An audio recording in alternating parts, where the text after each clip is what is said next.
बिहार विधानसभा चुनाव के मतदान की तारीख जैसे जैसे नजदीक आ रही है, वैसे वैसे बिहार में सियासी हलचल बढ़ती जा रही है। एक तरफ बीजेपी जेडीयू के नेतृत्व में एनडीए गठबंधन है, तो दूसरी तरफ महागठबंधन।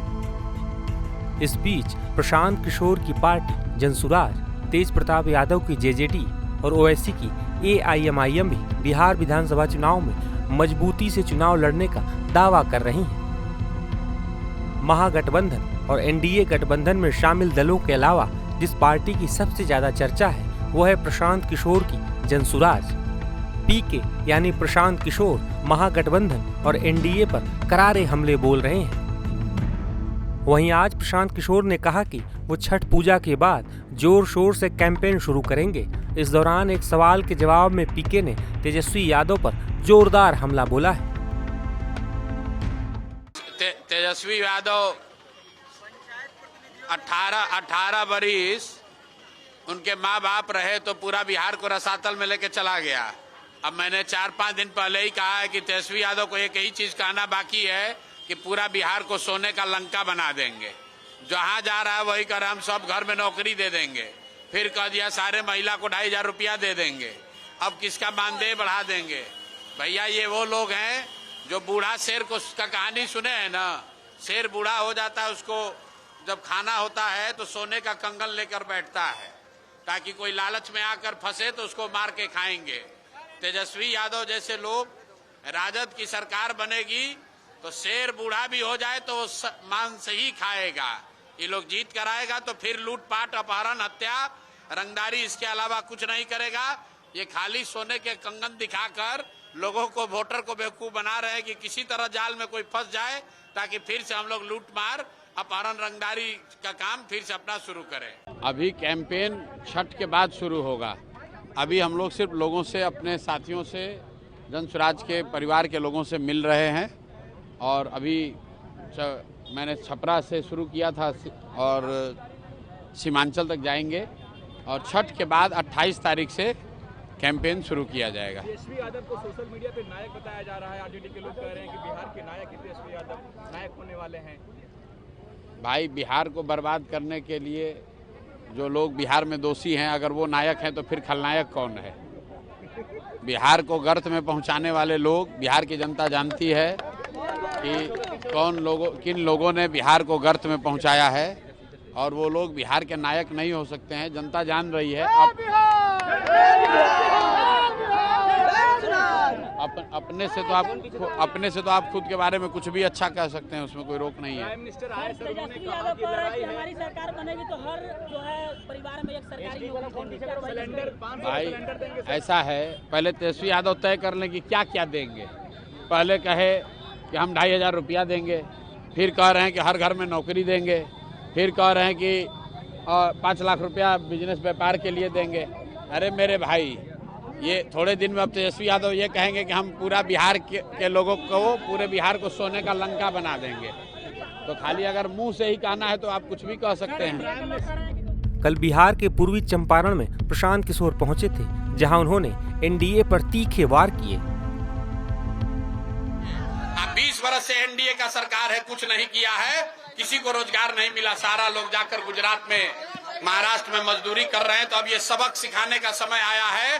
15 दिन के अंदर संकल्प लीजिए, एक बार रोजगार के लिए, पलायन बंद करने के लिए वोट दीजिए, तभी सुधार होगा।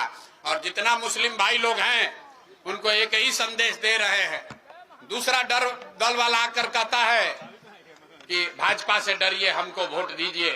जनसुराज कह रहा है कि अल्लाह से डरिए और हक के साथ खड़ा होइए, सही के साथ खड़ा होइए, आपका और आपके बच्चों का भला होगा। अल्लाह से डरिए मेरे भाई, गलत का साथ मत दीजिए, तादाद का हिस्सा मत बनिए, हक के साथ खड़ा होइए। बातिल अगर तादाद में भी है तो उसके साथ खड़ा होना गुनाह है, ये इस्लाम में बताया गया है। इसलिए हक के साथ खड़ा होइए, तादाद अपने आप बनेगा, आपके बच्चों का भविष्य अपने आप बनेगा। 20 वर्ष से सरकार है। ढाका से कम 1 लाख से ज्यादा बच्चे बाहर गए हैं मजदूरी कर रहे।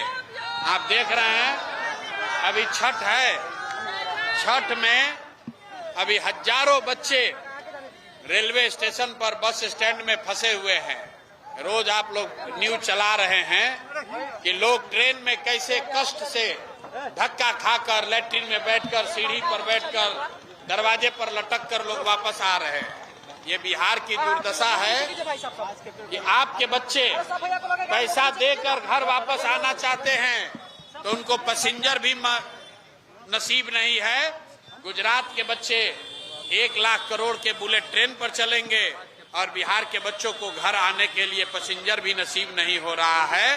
और यहाँ का आदमी आंख बंद करके मोदी जी को और नीतीश को वोट दे रहा है, इसीलिए ये दुर्दशा है। तो 30-35 साल से यहाँ की जो राजनीतिक बंधुआ मजदूरी है कि लालू जी के डर से लोग नीतीश भाजपा को वोट देता है और जितने मुसलमान समाज के लोग हैं ये भाजपा के डर से लोग लालू जी को वोट देता है। मिलता किसी को कुछ नहीं है। तो ये पहली बार बिहार में एक विकल्प बना है। अब आपको लालू जी के डर से मोदी और नीतीश को वोट नहीं देना है और मोदी से डर लग रहा है तो आपको लालू जी का किरासन तेल नहीं बनना है। अपने बच्चों के लिए बढ़िया आदमी को जिताइए। डॉक्टर साहब खड़े हैं, एलबी प्रसाद आपके यहाँ उम्मीदवार के तौर पर खड़े हैं। ऐसा व्यक्ति जीत कर जाएगा तभी ईमानदारी से काम होगा, ढाका में आपके बच्चों का भला होगा।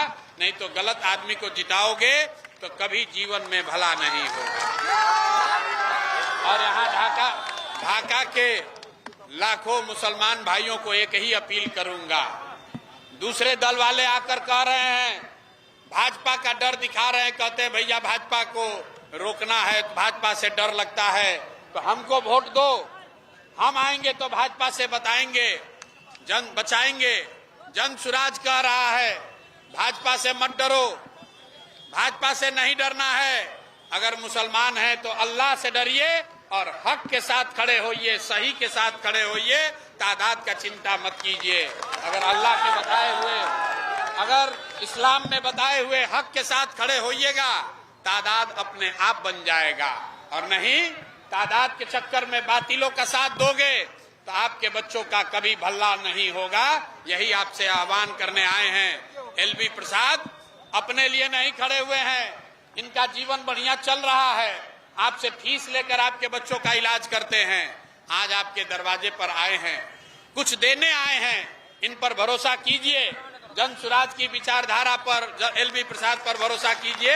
ये आदमी जीत कर जाएगा तभी ढाका का नाम रोशन होगा, ढाका में अच्छा काम होगा। चोर बदमाश को जिताइएगा तो चाहे आपके जाति का हो या धर्म का, आपका कोई भला होने वाला नहीं है। जन सुराज एकमात्र ऐसा दल है, हमने कहा है कि अगर हमसे भी, जन सुराज से भी गलती से कोई गलत उम्मीदवार खड़ा हो जाए उसको भी वोट मत दीजिए, उसको भी हराइए। जन सुराज जीते या न जीते, बिहार जीतना चाहिए, आपके बच्चों का भविष्य जीतना चाहिए। और बिहार तब जीतेगा जब अच्छा आदमी को वोट दीजिएगा। न तो 5 बरस रोज भ्रष्टाचार को गाली दे रहे हैं, नेता को गाली दे रहे हैं। अभी 10 दिन के बाद अब आपको राजा बनाने का टाइम आया तो अपना कष्ट भूल के लोग फिर जाति पाति पर पढ़ के वोट दे देगा हिंदू मुसलमान बन के। तो याद रखना मेरे भाई, अगले 5 वर्ष तक आपको धक्का खाना पड़ेगा, आपके बच्चों को धक्का खाना पड़ेगा और उसके लिए जिम्मेवार कोई नेता नहीं होगा, ढाका की जनता और आप होंगे। आपके हाथ में अभी अवसर है, अच्छा आदमी को जिताइए तो अच्छा होगा। जो बोइएगा वही काटिएगा, गलत को जिताओगे तो गलत ही होगा।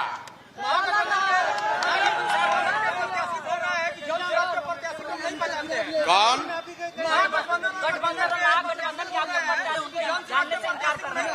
कौन नहीं पहचान रहा है? महागठबंधन से यहाँ से प्रत्याशी कौन है? यहाँ पर लड़ाई सीधे यहाँ भाजपाई जायसवाल जी, क्या नाम है उनका, पवन जायसवाल इस बार हवा में, पवन का मतलब होता है हवा, तो इस बार हवा में उड़ने वाले हैं।